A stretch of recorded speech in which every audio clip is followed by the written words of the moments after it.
Welcome back to episode 12, where we understand what to test and what not to test. Okay. And this has honestly nothing to do with AI. This has everything to do with how you write tests.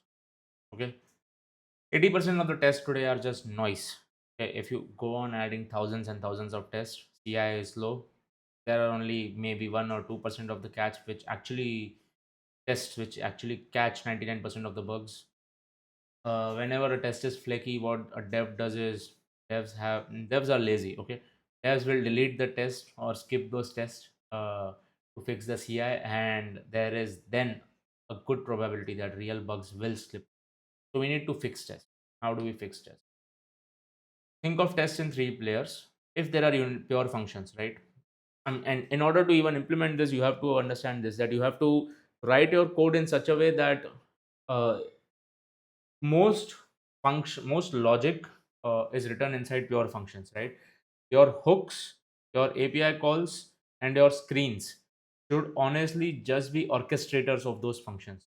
Okay, once you do that, then the tests become extremely simple to write. So okay, if your most of your logic is written in utility functions, right, which are pure functions, they take some input, get some output, period, and no effect inside that function, right? Those functions can then be very easily tested using unit test, right? Then if you want to test features, all you should do is mock the network to test those features using integration tests. You don't need mocked calls. If you then want to finally write E2E test, only write it for real world edge cases or real world use cases, real what do you say, life cycle of a user, right? Okay, tests which are worth keeping here: any pure function, right?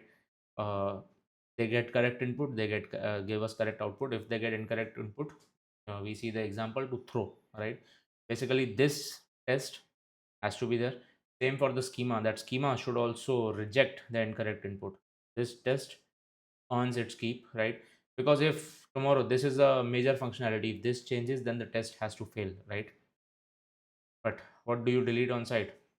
Whether as a component renders without crashing, don't need this. TypeScript, if your TypeScript is correctly modified and you're following all the practices, then it is going to work. Okay, whether there is a snapshot or some CSS break, why are you doing this? There's no point of doing this, right? And mocking your own API hooks, no need. So just use this order for any pure functions uh, with all its edge cases.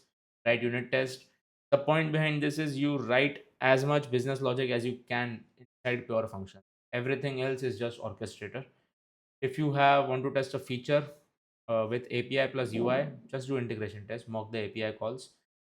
This works only when there is type safety, strong type safety, and backend respects its contracts.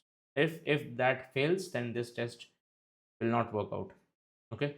Then if there is a critical user flow, add E2E test for that. And honestly, nothing else, no other test is required. Any cool. I'll see you in episode 13 where we understand end-to-end test without flakes.